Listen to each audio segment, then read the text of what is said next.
memasuki ibadah raya yang pertama.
Selamat pagi Bapak Ibu Saudara sekalian. Mari kita mempersiapkan diri kita untuk bernyanyi bersama, memuji Tuhan, berfellowship dan memuliakan namanya. Pagi hari ini kita kedatangan sahabat-sahabat dari Gereja Isa Al-Masih Maleer, Bandung. Silakan berdiri, Bapak. Mari kita beri tepuk tangan ya. Silakan duduk kembali. Ya. Terima kasih sudah datang di kota kecil, kota Kudus. Tuhan memberkati pelayanan Bapak Ibu sekalian. Sebelum kita beribadah bersama-sama, mari kita beri salam kasih, salam berkat, salam damai satu dengan yang lainnya. Tuhan memberkati kita, Tuhan menyertai kita. Haleluya. Puji Tuhan, puji Tuhan. Dengarlah firman Tuhan. Bersorak-soraklah bagi Tuhan, hai segenap bumi. Beribadahlah kepada Tuhan dengan sukacita. Datanglah ke hadapannya dengan sorak-sorai. Ketahuilah bahwa Tuhanlah Allah. Dialah yang menjadikan kita dan milik dialah kita, umatnya dan kawanan domba gembalaannya. Masuklah melalui pintu gerbangnya dengan nyanyian syukur, ke dalam pelatarannya dengan puji-pujian. Bersyukurlah kepadanya dan pujilah namanya, sebab Tuhan itu baik, kasih setianya untuk selama-lamanya, dan kebenarannya tetap turun-temurun. Saya jemput Bapak Ibu untuk bangkit berdiri bersama-sama. Pertolongan kita datangnya dari Tuhan Allah, pencipta langit dan bumi. Turunlah atas kita sekalian anugerah, rahmat dan berkat-Nya menyertai ibadah kita pagi hari ini. Haleluya. Amin. Silakan duduk kembali.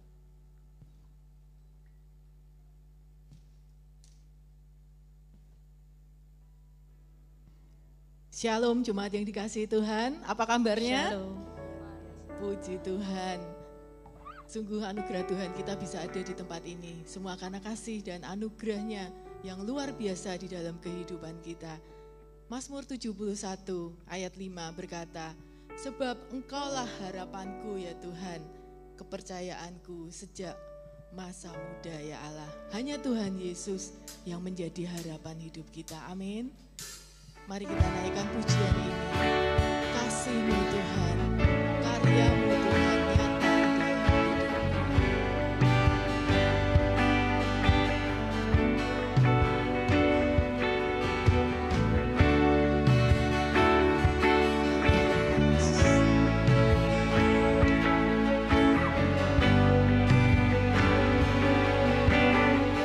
Mari sama-sama naikkan. Kasih-Mu, kasih-Mu.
Harapan kami hanya di dalam-Mu Tuhan.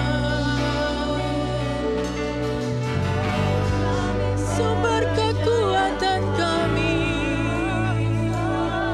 kota benteng kami yang teguh.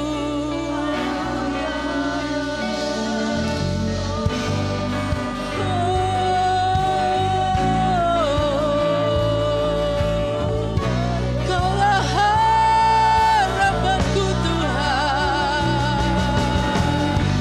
kepercayaanku Tuhan.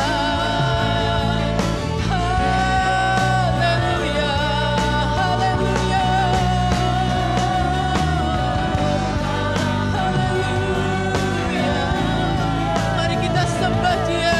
Katakan harapanku Tuhan, masa depanku Tuhan, kehidupanku ada di dalam tangan-Mu Tuhan. Pegang tanganku Tuhan, pegang tanganku Tuhan. Jangan tinggalkan kami Tuhan. Kau kekuatan dalam hidup kami. Oh, haleluya. Haleluya.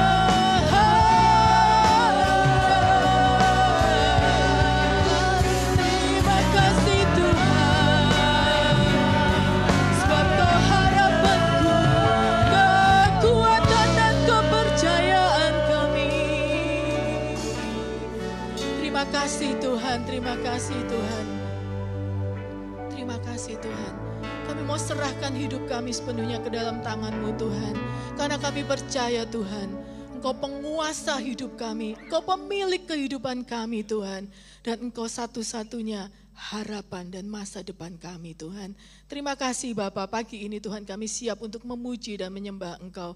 Kami siap untuk meninggikan nama-Mu karena Engkau Tuhan yang benar. Di dalam nama Tuhan kami Yesus Kristus kami berdoa, dan semua yang percaya mari katakan amin. Sekali lagi beri kemuliaan buat Tuhan.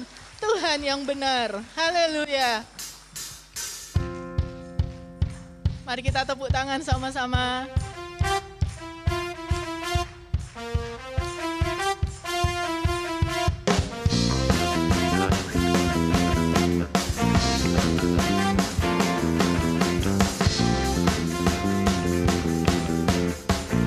Haleluya. Hanya Tuhan gunung batu kita.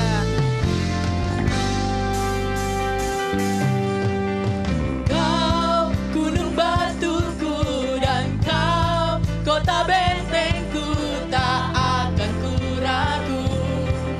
Kau menjamin hidupku, Kau keselamatanku, dan Kau yang membelaku, tak akan ku takut.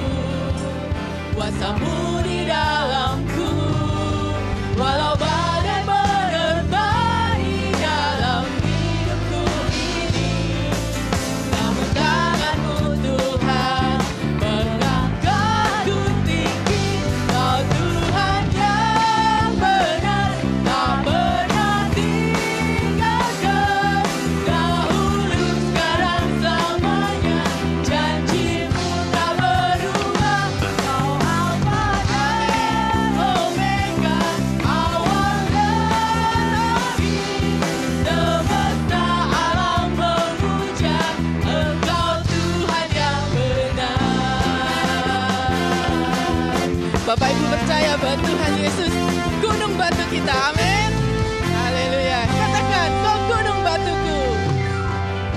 Kau gunung batuku dan Kau kota bentengku, tak akan ku ragu. Kau menjamin hidupku, Kau keselamatanku, dan Kau yang membelaku, tak akan ku takut. Kuasa-Mu di dalam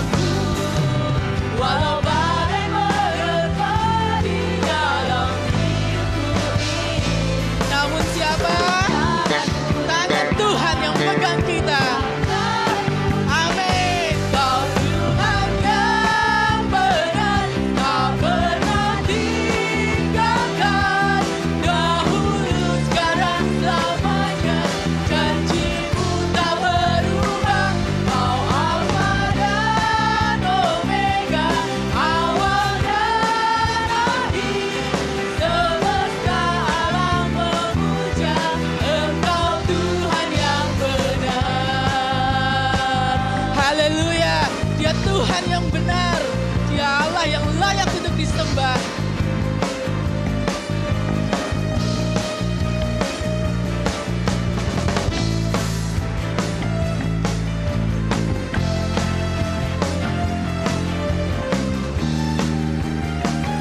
Haleluya Yesus. Katakan ya. Walau badai menerpa di dalam hidupku ini, namun tanganmu Tuhan mengangkatku tinggi.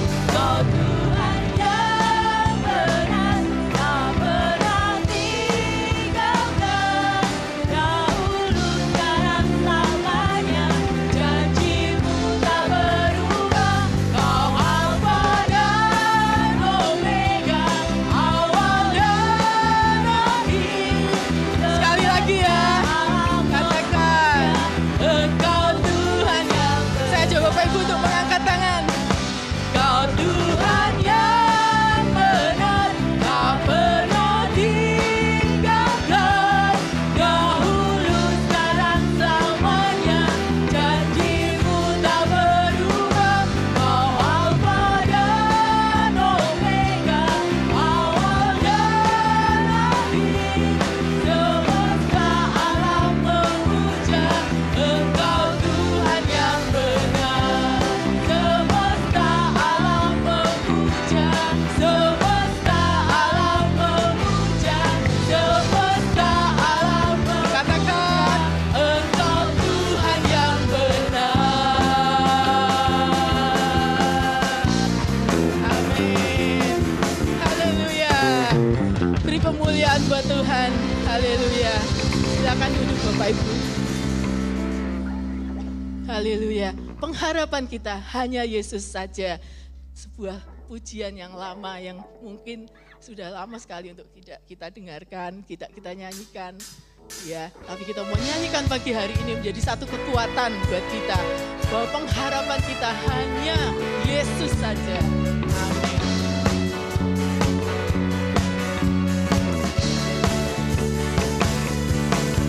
Pengharapanku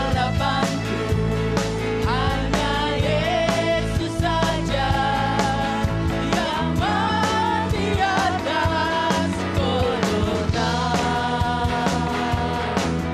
Dia gembala jiwaku yang sungguh. Yesus dia harapanku. Amin. Katakan Yesus harapan jiwaku. Harapan jiwaku. Amin. Amin. Yesus melepas dosaku. Melepas dosaku. Dia pohon selamat dan kesenanganku. Yesus dia harapanku. Haleluya. Katakan dia yang membelaku dalam pencobaan. Dia membelaku dalam pencobaan. Bebaskan dengan kuasa-Nya. Duri tegakkan, oh kau badai marah. Yesus dia harapanku. Yesus harapan jiwaku. Oh, oh, oh, oh. Yesus melepas dosaku. Dia pohon selamat. Pohon selamat dan kesenanganku. Yesus dia harapanku. Haleluya. Yesus harapan kita.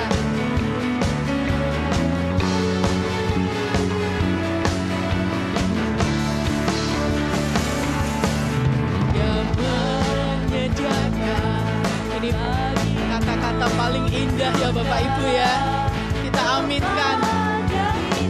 Haleluya. Sungguh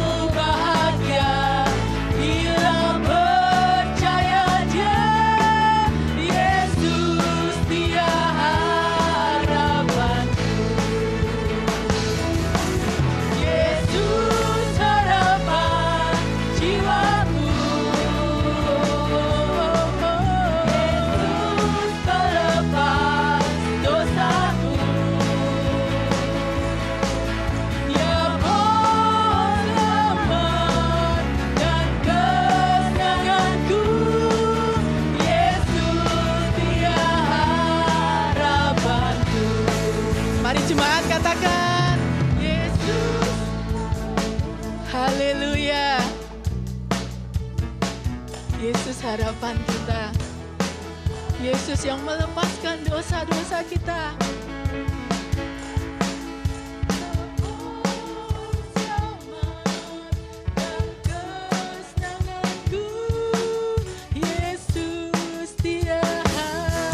Bersama-sama katakan, Yesus harapan jiwaku. Oh, oh, oh, oh. Yesus melepas dosaku.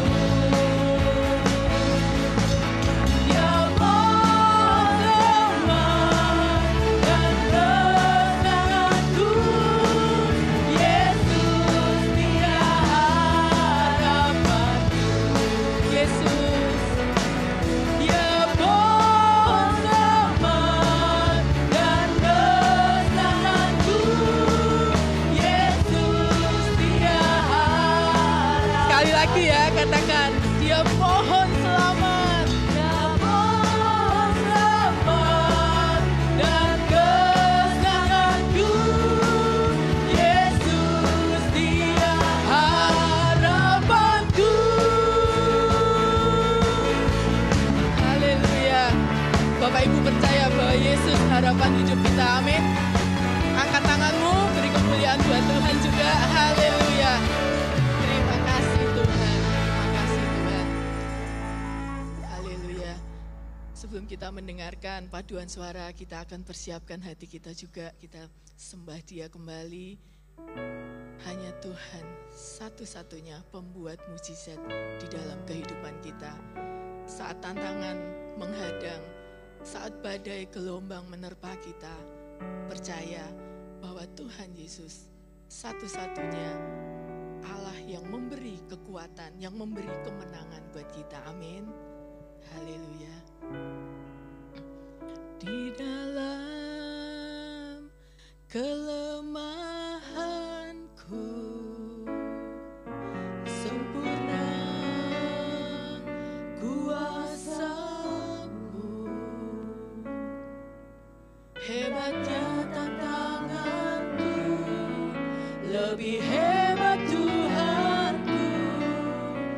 Ku berserah kepadamu yang membelah laut, yang teduhkan badai, yang mustahil pun terjadi karena kuasa-Mu yang pegang hidupku, yang buka jalan bagiku. Kau pembuat mujizat sejati. Mari naikkan pujian ini dari dasar hati kita. Di dalam kelemahanku sempurna kuasa-Mu. Hebatnya tantanganku, lebih hebat Tuhanku. Ku berserah.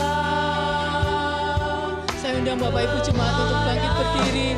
Katakan, Dia membelah laut, Dia yang meneduhkan badai di dalam kehidupan kita.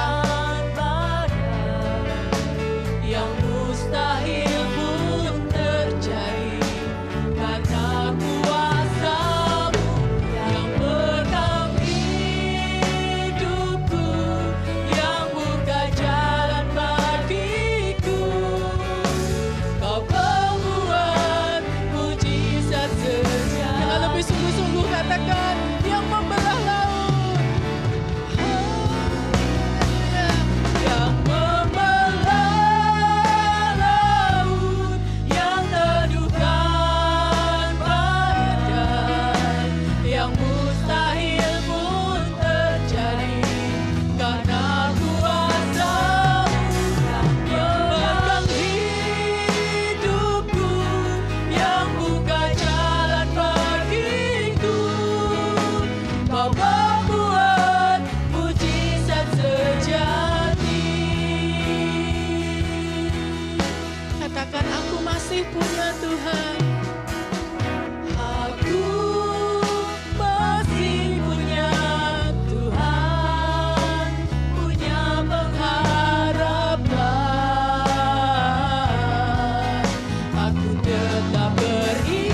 serahkan kepada tim paduan suara dari GIA Maler.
Baik, Shalom Bapak Ibu semua.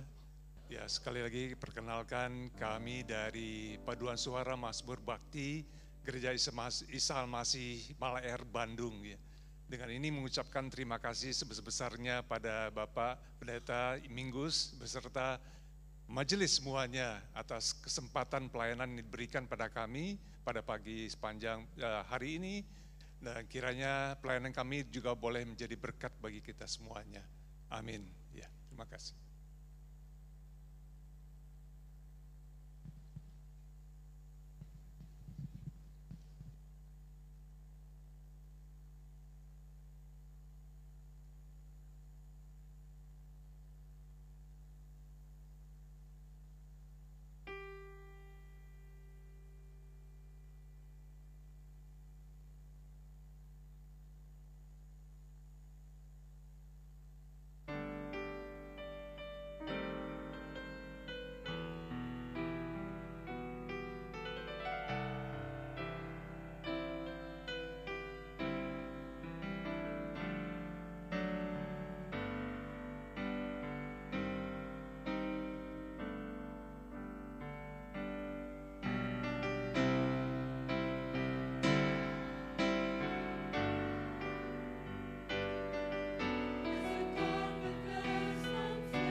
Puji Tuhan, Shalom. Selamat pagi, kita sudah diberkati dengan pujian yang begitu indah. Semua untuk kemuliaan nama Tuhan. Bapak Ibu Saudara yang kekasih dalam Tuhan, tema kita untuk bulan September ini masih tentang keluarga. Keluarga Kristen yang berpengharapan. Mari saya ajak kita untuk membaca firman Tuhan dari Surat 1 Petrus pasal yang pertama ayat 1 sampai ayat yang ke-7. Saya akan membacakan firman Tuhan dari 1 Petrus pasal 1 ayat 1 sampai dengan 7. Demikian firman Tuhan. Dari Petrus, Rasul Yesus Kristus, kepada orang-orang pendatang yang tersebar di Pontus, Galatia, Kapadokia, Asia Kecil dan Bitinia, yaitu orang-orang yang dipilih sesuai dengan rencana Allah Bapa kita dan yang dikuduskan oleh Roh supaya taat kepada Yesus Kristus dan menerima percikan darahnya. Kiranya kasih karunia dan damai sejahtera makin melimpah atas kamu. Terpujilah Allah dan Bapa Tuhan kita Yesus Kristus, yang karena rahmat-Nya yang besar telah melahirkan kita kembali oleh kebangkitan Yesus Kristus dari antara orang mati kepada suatu hidup yang penuh pengharapan. untuk menerima suatu bagian yang tidak dapat binasa, yang tidak dapat cemar, dan yang tidak dapat layu, yang tersimpan di sorga bagi kamu, yaitu kamu yang dipelihara dalam kekuatan Allah karena imanmu, sementara kamu menantikan keselamatan yang telah tersedia untuk dinyatakan pada zaman akhir. Bergembiralah akan hal itu, sekalipun sekarang ini kamu seketika harus berduka cita oleh berbagai-bagai pencobaan. Maksud semuanya itu ialah untuk membuktikan kemurnian imanmu yang jauh lebih tinggi nilainya daripada emas yang fana, yang diuji kemurniannya dengan api, sehingga kamu memperoleh puji-pujian dan kemuliaan dan kehormatan pada hari Yesus Kristus menyatakan dirinya. Amin. Bapak Ibu Saudara yang kekasih di dalam Tuhan, di dalam Alkitab ada beberapa tipologi atau penggambaran mengenai apa yang terjadi kepada seseorang ketika dia percaya kepada Yesus Kristus sebagai Tuhan dan Juru Selamat. Biasa kita menyebutnya sebagai hidup baru. Tapi apa hidup baru itu? Rasul Paulus menggambarkan sebagai hidup baru itu adalah mati dan bangkit bersama dengan Tuhan, atau berpindah dari maut kepada hidup yang kekal.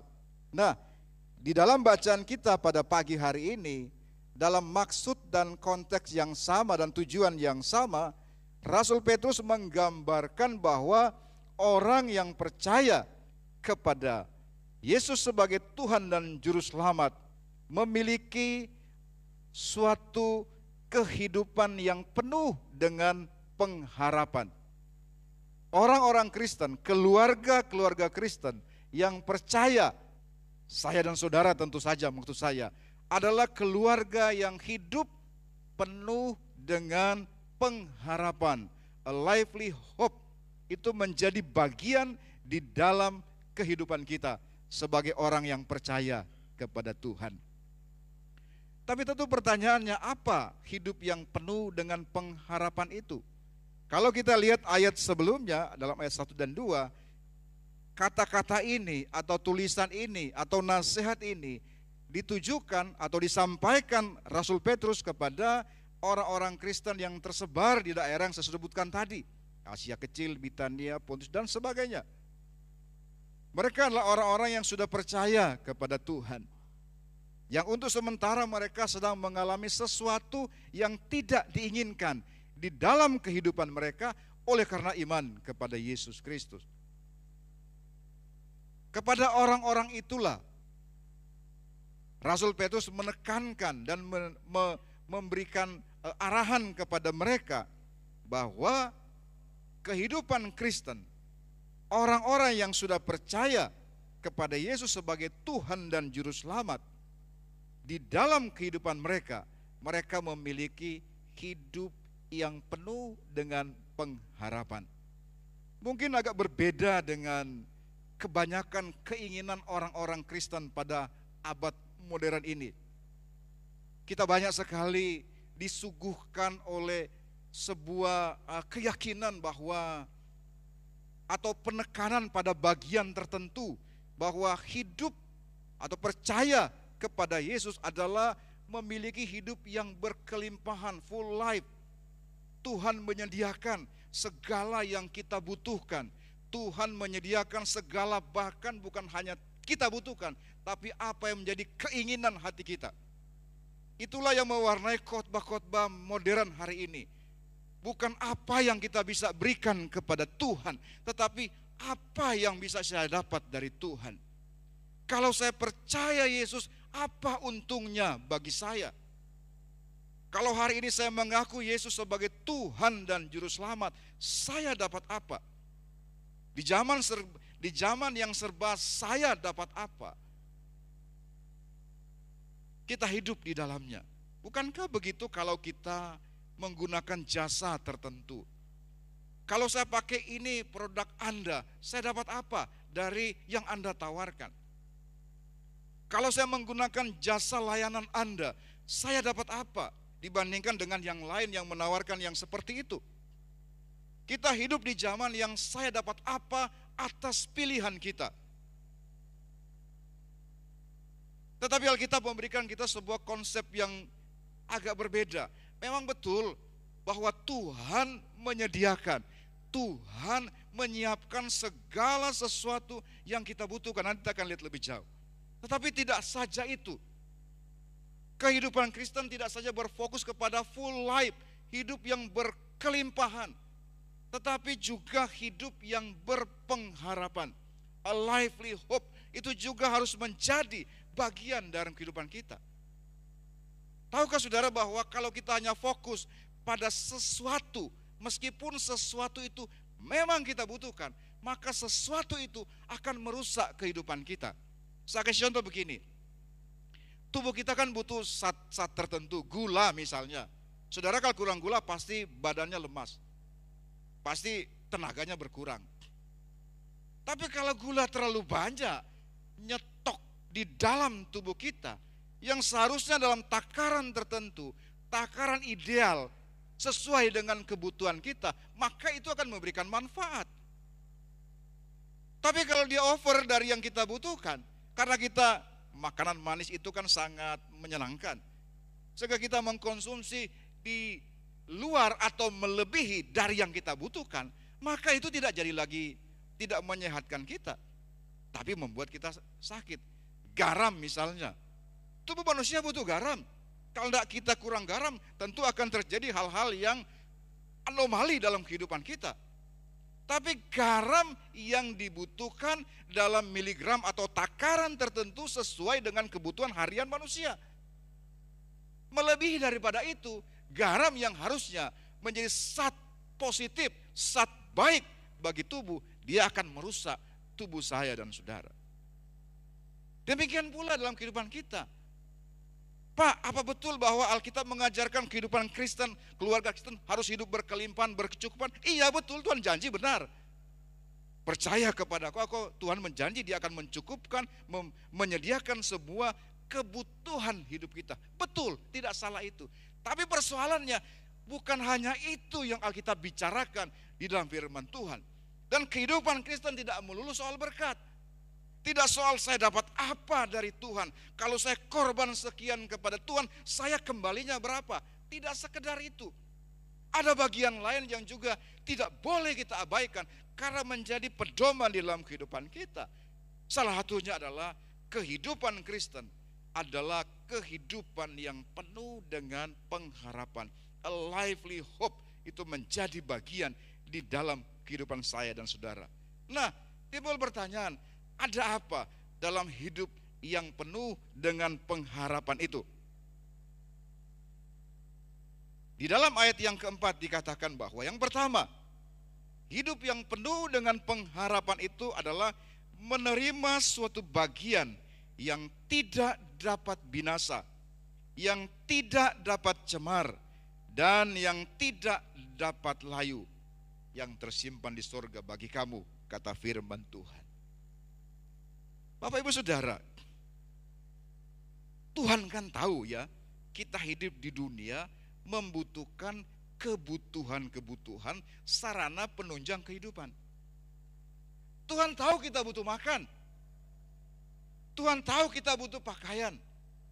Tuhan tahu kita butuh berbagai kebutuhan hidup supaya kita eksis di dalam dunia ini. Bukankah itu yang Tuhan lakukan ketika Dia menciptakan manusia?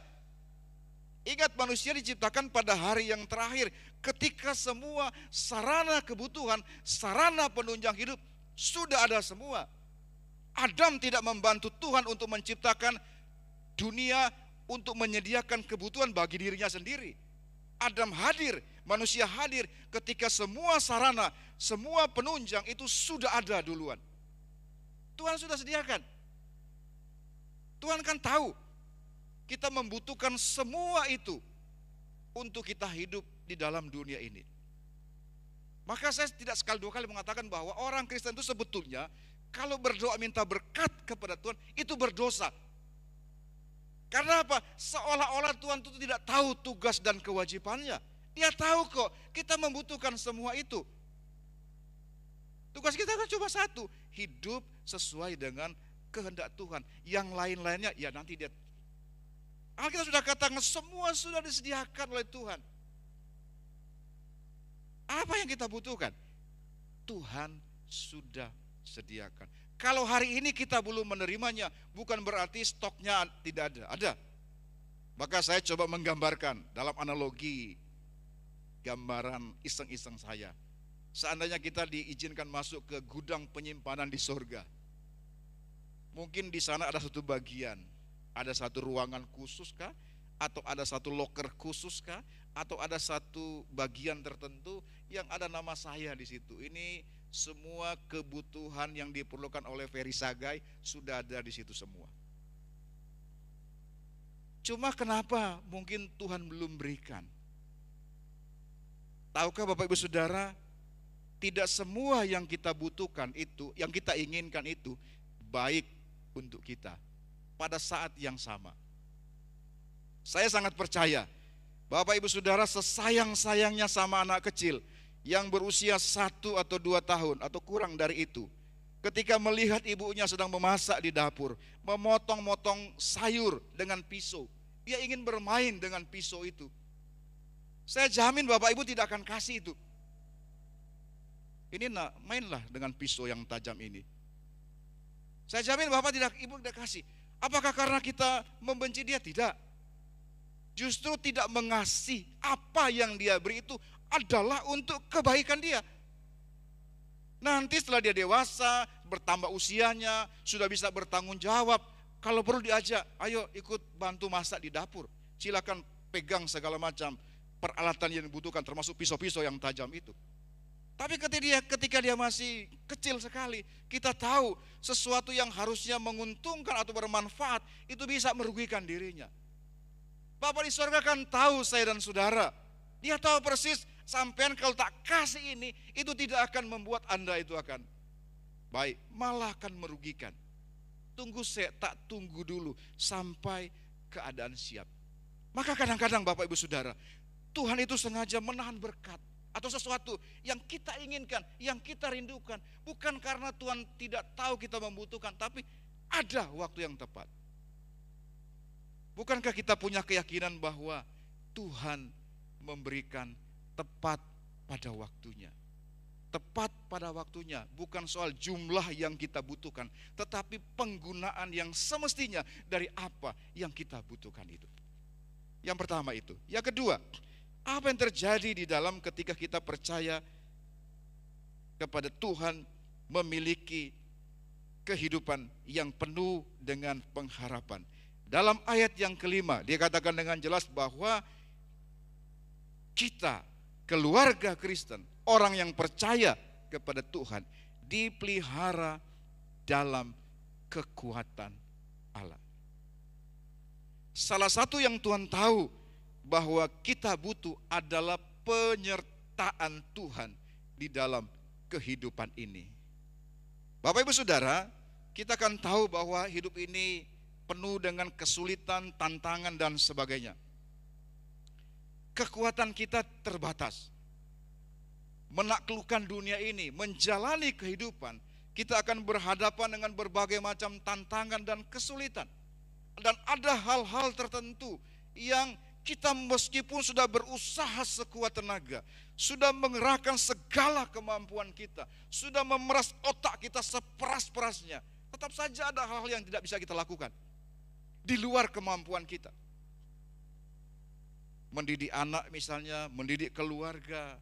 Mungkin Bapak Ibu punya pengalaman bagaimana kita dulu dididik oleh orang tua kita, sehingga kita menjadi apa seperti sekarang ini.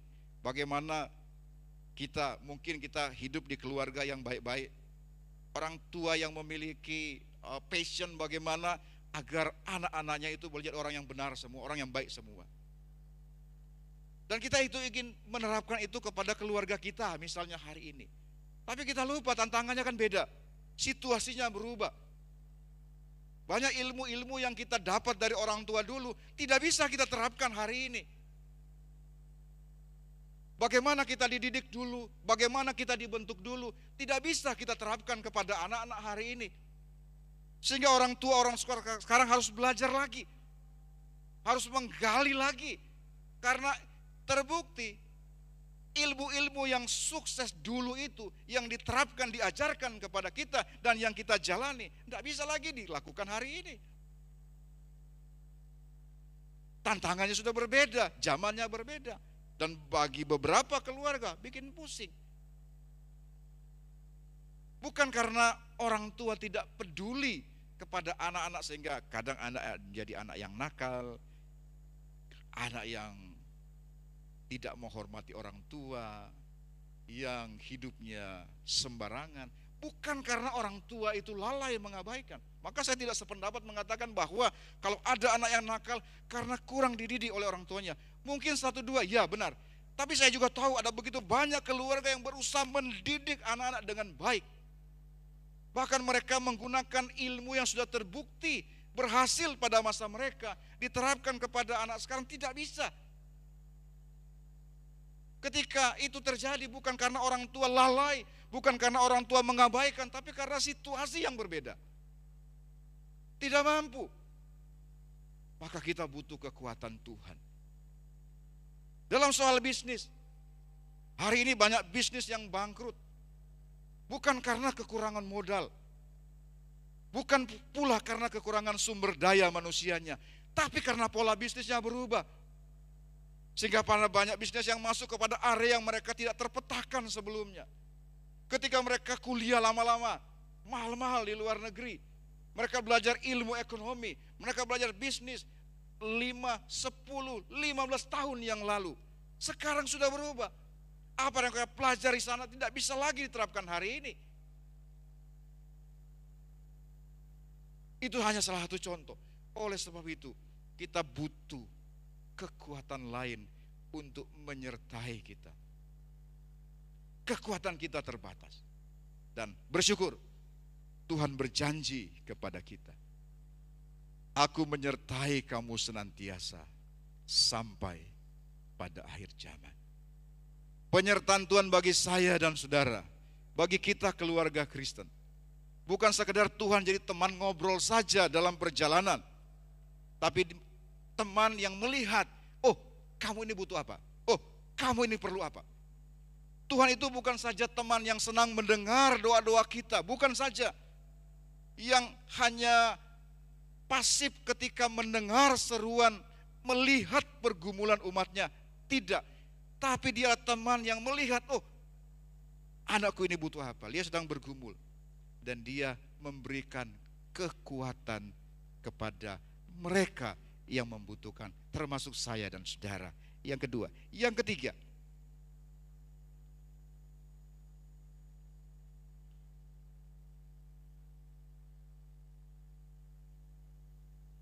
di dalam ayatnya yang ke-6 dikatakan, bergembira sekalipun sekarang seketika harus berduka cita oleh berbagai-bagai pencobaan. Tidak bisa dipungkiri Bapak Ibu Saudara kasih dalam Tuhan, ketika kita menjadi percaya kepada Tuhan Yesus sebagai Juru Selamat, kita akan mengalami beberapa hal kesulitan, tantangan, pencobaan yang tidak kita temui sebelumnya. Kita kadang-kadang suka lupa bahwa kalau kita menjadi percaya kepada Yesus, otomatis kita menjadi seterunya iblis. Mungkin tadinya iblis tidak tertarik dengan saya dan saudara. Tapi begitu kita percaya kepada dia, kepada Tuhan Yesus sebagai Juru Selamat, maka iblis adalah pihak yang paling dirugikan. Dan sebagai pihak yang paling dirugikan, dia pasti tidak akan tinggal diam. Mungkin tadinya dia, Feris lagi siapa sih itu? Tidak menarik buat dia. Tidak menimbulkan kerugian atau pengaruh buruk bagi kuasa kegelapan. Tapi begitu kita percaya kepada Yesus sebagai Tuhan Selamat, karena setelah kita percaya, maka seluruh kehidupan kita itu akan membawa pengaruh yang baik bagi kemuliaan Tuhan. Pengaruh yang baik bagi kemuliaan Tuhan itu sama dengan pengaruh yang buruk bagi kuasa kegelapan. Dan dia pasti tidak akan tinggal diam. Dia pasti akan dengan berbagai cara bagaimana membuat saya dan saudara kalau boleh menyesal ikut Tuhan. Bukankah itu yang dilakukan kepada Ayub? Kita semua tahu ceritanya. Apa kata Tuhan, apa respon, apa penilaian Tuhan terhadap Ayub ketika ketemu sama iblis? Tidakkah engkau melihat Ayub seorang pun di bumi yang tidak yang sungguh-sungguh setia kepadanya? Karena kesetiaan Ayublah kepada Tuhan, maka itu menjadi hal yang menarik buat iblis untuk, dalam tanda petik, mencelakakan Ayub. Seandainya Ayub itu hidupnya dugem, seandainya Ayub itu hidupnya tidak karu-karuan, seandainya Ayub itu hidupnya tidak memberi manfaat bagi kerajaan surga, bagi Tuhan, untuk apa iblis capek-capek mengganggu-ganggu kehidupannya? Tidak ada gunanya, buang energi sia-sia. Justru karena kehidupan dari Ayub itu merupakan ancaman bagi kuasa kegelapan, maka dia akan tadi itu berusaha mendatangkan berbagai-bagai pencobaan. Tapi kita nggak perlu khawatir, Bapak Ibu Saudara. Ada yang mengatakan bahwa masalah hidup itu sudah sepaket dengan solusinya. Setiap pergumulan itu sudah ada solusinya. Sama dengan ada ungkapan mengatakan bahwa setiap soal matematika itu selalu ada kunci jawabannya. Terlepas kita tahu apa tidak, tapi sudah ada. Maka ketika saya dan saudara mengalami yang oleh Alkitab dikatakan berbagai-bagai pencobaan, it's okay, tidak masalah. Karena kita tahu bahwa yang kedua tadi, ada kekuatan dari Tuhan yang menyertai. Penyertaan Tuhan Bapak Ibu Saudara ya, itu tidak berarti menghilangkan pergumulan lahiriah manusia. Tidak ada. Tuhan kan tidak pernah berjanji, baca di Alkitab, tidak ada janji Tuhan, kalau kamu ikut aku, kalau kamu sungguh-sungguh kepadaku, kamu tidak akan mengalami pergumulan, kesulitan di dalam hidup. Tidak ada. Yang Tuhan katakan adalah, aku menyertai kamu senantiasa sampai pada akhir zaman. Coba dipikir, buat apa Tuhan menyertai kita kalau hidup tidak penuh pergumulan? Buat apa Tuhan menyertai saudara kalau bisnis jalan lancar? Buat apa penyertaan Tuhan kalau mengurus keluarga, mendidik keluarga itu mudah? Buat apa? Tidak ada gunanya. Saudara mau nyumbang 100 juta kepada orang kaya yang punya 100 triliun, untuk apa uangnya itu? Tidak memberi manfaat buat dia. Meskipun itu uangnya itu besar sekali bagi orang yang tidak punya uang. Karena apa yang kita lakukan tidak ada gunanya bagi orang yang punya 100 triliun. Tapi akan sangat dibutuhkan bagi mereka yang tidak punya uang itu. Pertolongan Tuhan itu, penyertaan Tuhan itu, justru karena kita ada dalam kondisi seperti itu. Maka Bapak Ibu Saudara dalam Tuhan, kita tidak perlu khawatir. Tidak perlu takut. Kuasa Tuhan yang menyertai saya dan saudara, meskipun tidak berarti menghilangkan pergumulan wajar manusia, tapi dia berjanji, dia akan menyertai saya dan saudara. Sehingga tidak perlu khawatir. Kita tidak khawatir bukan karena tidak ada pergumulan, bukan. Tapi kita tahu bahwa semua pergumulan hidup, semua pencobaan-pencobaan yang dialami oleh orang-orang percaya, sudah ada solusinya yang disediakan oleh Tuhan. Saudara percaya atau tidak? Amin. Ada. Tinggal kita terima dan cari, minta kepada Tuhan. Maka kepada orang-orang yang di perantauan tadi, kalau kita lihat latar belakangnya, mereka mengalami kesulitan karena percaya kepada Tuhan. Karena mereka percaya kepada Tuhan, mereka dikeluarkan dari sebagai pegawai pemerintah, mereka dipecat, tidak boleh. Budak-budak yang sudah jadi Kristen kemudian diperlakukan tidak adil. Artinya apa? Orang-orang tadi itu mereka mengalami kesulitan hidup oleh karena percaya kepada Yesus. Sebelum mereka mengaku percaya kepada Tuhan, mereka tidak mengalami itu. Tentu ada pergumulan yang lain. Tapi pergumulan yang lain itu bertambah dengan ketika mereka percaya kepada Tuhan. Oleh karena itu Rasul Petrus mengingatkan, tidak usah khawatir. Sekalipun sesat kalian mengalami berbagai-bagai pencobaan, tapi ingat Tuhan yang menyertai di dalam kehidupan kita. Kalau Tuhan sudah berjanji Dia menyertai kita, apa sih yang kita khawatirkan? Seandainya salah satu orang terkaya di Indonesia, kebetulan ada di Kudus tinggalnya, bilang kepada saudara, bro, kamu kalau perlu apa-apa, bilang saja. Saya tanya, dia sudah menolong saudara apa belum? Dia kan baru ngomong, bro, sis, kamu kalau perlu apa-apa, perlu sesuatu, kalau ada yang bisa saya bantu, kamu ngomong saja. Saudara kalau menerima kalimat itu, piye rasanya? Ini orang paling kaya loh di Kudus, di Indonesia, dan tinggalnya di Kudus. Dia ngomong, bro, sis, butuh apa? Ngomong saja. Padahal kan dia tidak keluar uang sesen pun, kan baru ngomong itu. Dompetnya kan tidak berkurang itu.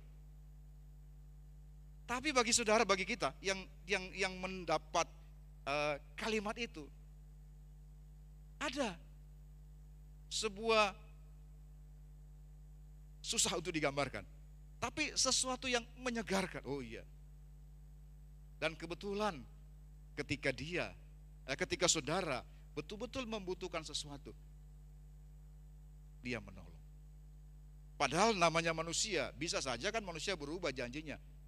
Nah sekarang Tuhan yang lebih kaya, nun sewu, Tuhan yang lebih kaya daripada orang kaya yang ada di Indonesia. Tuhan yang lebih peduli dari siapapun yang saudara kenal. Tuhan yang lebih dari sahabat duniawi. Sekarang berkata yang sama. Percayalah kepadaku maka kamu akan hidup. Aku menyertai kamu senantiasa sampai akhir zaman. Ini pribadi yang punya semua-muanya loh. Yang janjinya, kalau manusia berjanji bisa saja dipengaruhi oleh waktu, situasi dan kondisi, sehingga bisa mengubah janjinya. Ini pribadi yang tidak bisa berubah. Ketika dia katakan A, sampai kapanpun dia akan menepatinya. Dan sekarang pribadi itu berkata kepada saya dan saudara. Maka seharusnya bagi kita sebagai orang Kristen, keluarga Kristen, kita tidak perlu khawatir akan apapun juga. Bukan berarti kita hidup masa bodoh, tidak. Tapi karena kita tahu kita punya jaminan. Meskipun jaminan itu hanya omongan, tapi ini omongan orang yang berkuasa, omongan pribadi yang memungkinkan apa yang dia omongkan, yang dia ucapkan, yang dia sampaikan, pasti bisa digenapi. Kalau kita bisa percaya dan merasa nyaman ketika kita pegang lembar asuransi jiwa misalnya, padahal itu kertas loh.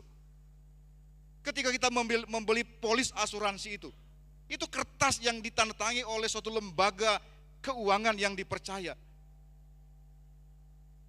Yang satu hari dia bisa bangkrut itu. Kalau kita bisa percaya kepada kertas itu, karena ada otoritas di balik kertas itu, kenapa kita tidak bisa percaya lebih kepada Tuhan yang berkata bahwa aku menyertai kamu senantiasa sampai akhir zaman. Oleh sebab itu, apapun yang kita alami, keluarga-keluarga Kristen, tetaplah pengharapan kepada Tuhan. Kehidupan Kristen adalah kehidupan yang penuh dengan pengharapan. Karena pengharapan kita hanya Yesus saja. Amin. Tuhan Yesus memberkati. Silakan majelis untuk berdoa.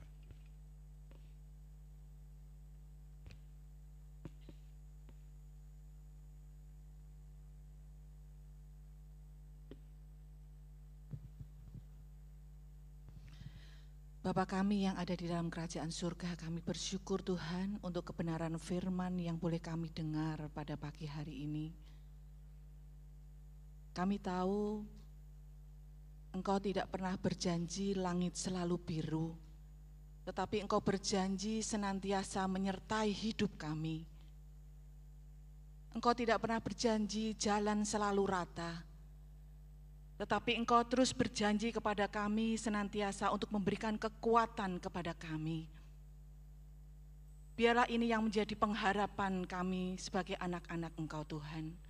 Sehingga di dalam menghadapi segala macam pergumulan hidup kami, kami mempunyai Tuhan. Kami terus berpengharapan kepada Engkau, Allah yang menjadi kekuatan dalam hidup kami. Terima kasih Tuhan untuk kebenaran firman-Mu yang boleh menguatkan setiap kami. Kiranya Engkau meteraikan kebenaran firman-Mu dalam setiap hidup kami, sehingga itu boleh menguatkan kami dan memberkati hidup kami. Terima kasih Tuhan. Kami menyerahkan semuanya ke dalam tangan Tuhan, hanya di dalam nama Tuhan kami Yesus Kristus. Haleluya. Amin.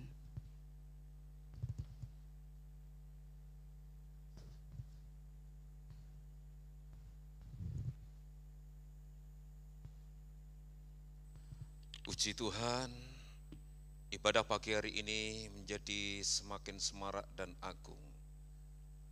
Ada lantunan kidung pujian yang dinaikkan bagi kemuliaan Tuhan. Sekali lagi berikan tepuk tangan untuk anggota paduan suara Mazmur Bakti GIA Maleer Bandung. Atur nuwun. Teh, kalau cowok apa? Kopi atau susu?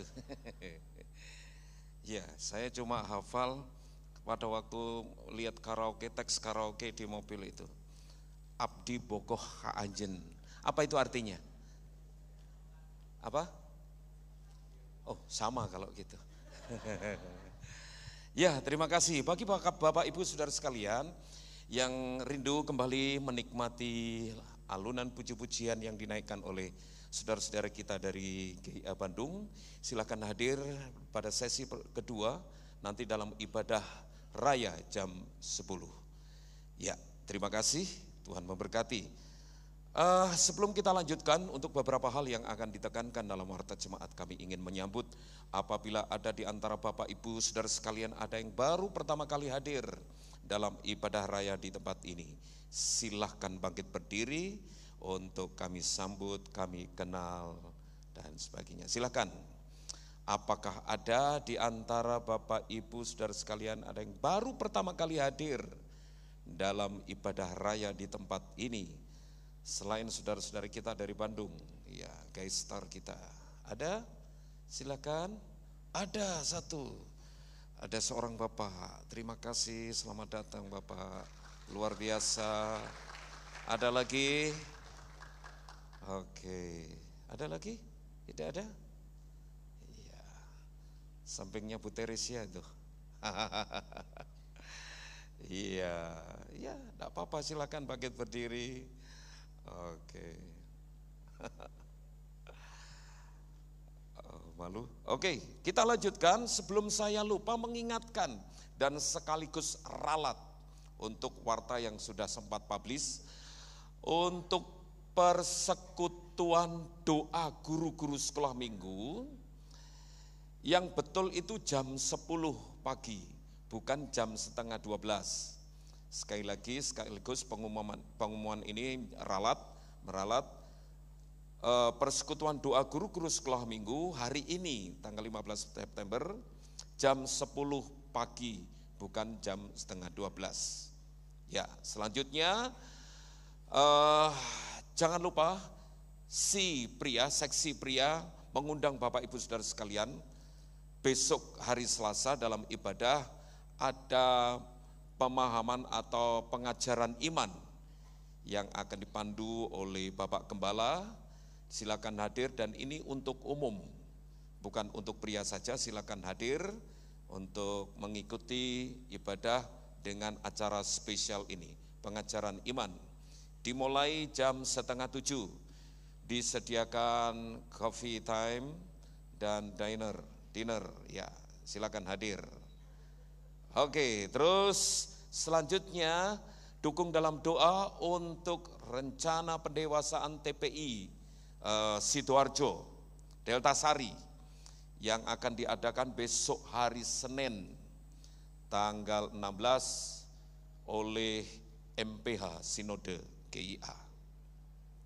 Kemudian bagi Bapak Ibu Saudara sekalian yang berencana untuk mengikuti acara penyerahan anak, ibadah yang disertai dengan penyerahan anak, silakan mengisi formulir yang sudah disediakan dan mengikuti ketentuan-ketentuan yang ada dan silakan hadir membawa anak-anaknya untuk diberkati pada tanggal 10 November di ibadah raya yang kedua jam 10 pagi.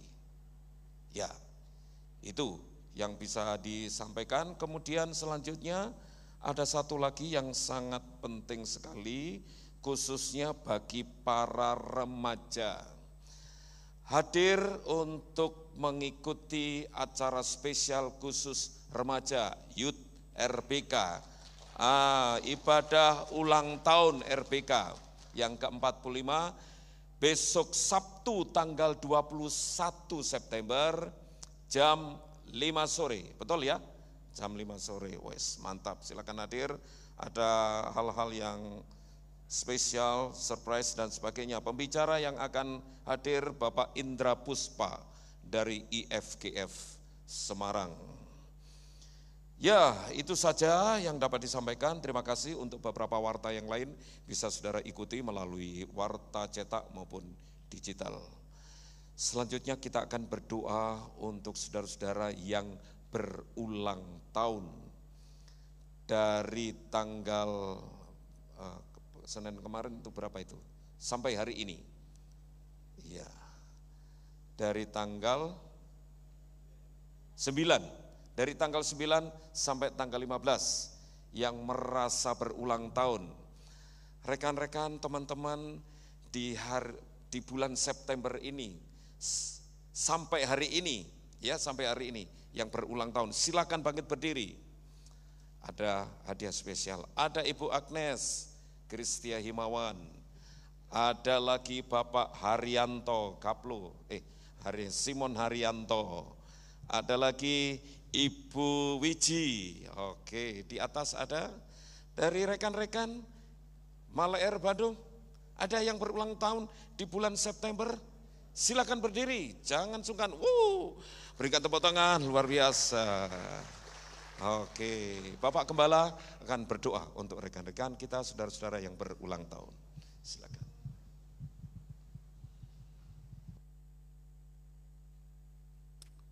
Puji Tuhan, tidak saja paduan suara Gia Maleer disambut oleh jemaat, tetapi juga disambut oleh anggota-anggota paduan suara Gia Kudus dengan kaosnya yang khas, ya, tim biru, ya.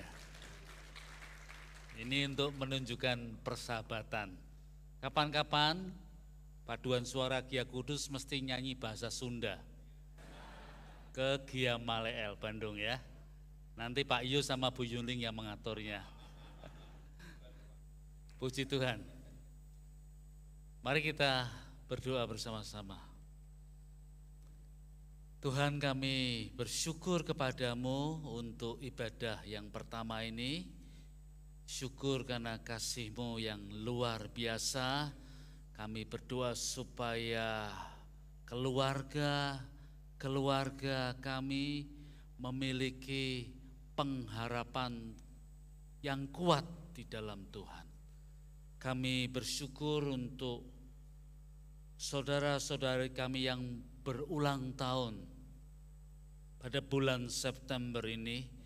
Kami berdoa supaya Engkau memberkati mereka, memberi hikmat, memberikan pengharapan yang kuat, kesehatan, berkat-berkat jasmani, dan terutama mereka boleh menjadi murid-murid Kristus yang sejati.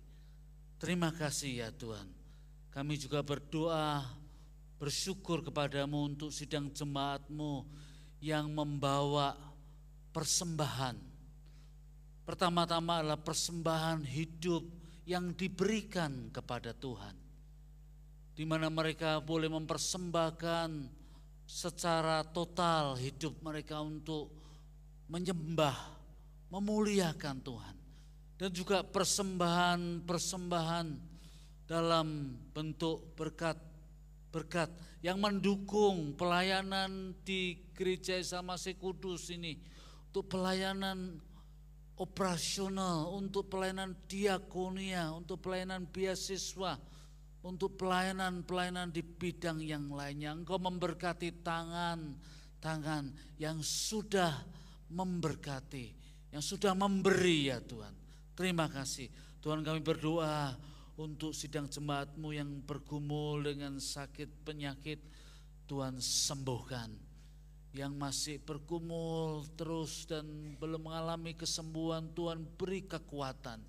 Untuk para lansia yang harus terbaring oleh karena kondisi tubuh fisik yang semakin menurun, Tuhan, biarlah Engkau menghibur mereka dengan kekuatan ilahi.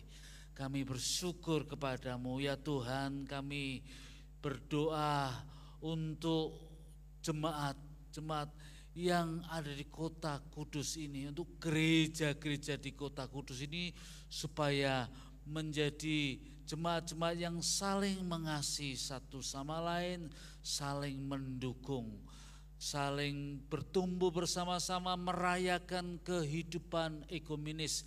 Dan gereja Isa Al-Masih Kudus mau menjadi sahabat untuk gereja-gereja yang lain, untuk komunitas-komunitas yang lainnya. Terima kasih ya Tuhan, berkati jemaat-Mu yang berusaha, yang berdagang, yang melakukan pekerjaan-pekerjaan yang ada, yang mengembangkan kreativitas-kreativitas yang baru dalam berbagai hal. Tuhan berkati. Terima kasih ya Tuhan, kami berdoa untuk kota ini. Tuhan berkati kota ini yang di dalam bulan September ini merayakan hari ulang tahunnya. Berkati kota ini supaya kota ini menjadi kota yang aman, kota yang damai, di mana pada saatnya Injil boleh dibukakan semakin luas di kota ini dan banyak orang boleh mendengar Yesus Kristus sebagai Tuhan dan Juru Selamat. Kami berdoa untuk bangsa kami ya Tuhan, untuk pemerintahan yang baru. Tuhan memberkati supaya pemerintahan yang baru ini boleh memimpin dan membawa bangsa ini kepada kesejahteraan dan keadilan sosial. Kami berdoa supaya Engkau memberkati bangsa-bangsa, supaya perdamaian dunia ini boleh nyata. Kami berdoa supaya kami juga boleh menjadi pembawa damai di mana saja kami berada. Bapak Ibu sekalian, mari kita berdoa bersama-sama seperti doa yang diajarkan oleh Tuhan Yesus kepada kita. Bapa kami yang di surga, dikuduskanlah namamu, datanglah kerajaanmu, jadilah kehendak-Mu di bumi seperti di surga. Berikanlah kami pada hari ini makanan kami yang secukupnya, dan ampunilah kami akan kesalahan kami, seperti kami juga mengampuni orang yang bersalah kepada kami. Dan jangan membawa kami ke dalam pencobaan, tetapi lepaskanlah kami daripada yang jahat. Karena Engkaulah yang empunya kerajaan dan kuasa dan kemuliaan sampai selama-lamanya. Saya jemput Bapak Ibu untuk bangkit berdiri bersama-sama. Angkatlah kedua tanganmu, tengadahkan ke atas. Sekarang pulanglah ke rumahmu masing-masing, lanjutkanlah aktivitas dan perjalanan hidupmu, dan terimalah berkat dari Allah Trinitas yang Maha Agung, suci dan mulia. Allah Bapa, sumber damai sejahtera kita, Yesus Kristus Tuhan dan Juru Selamat, Roh Kudus penolong dan penghibur menyertai, memberkati kita hari ini dan selama-lamanya. Haleluya, amin.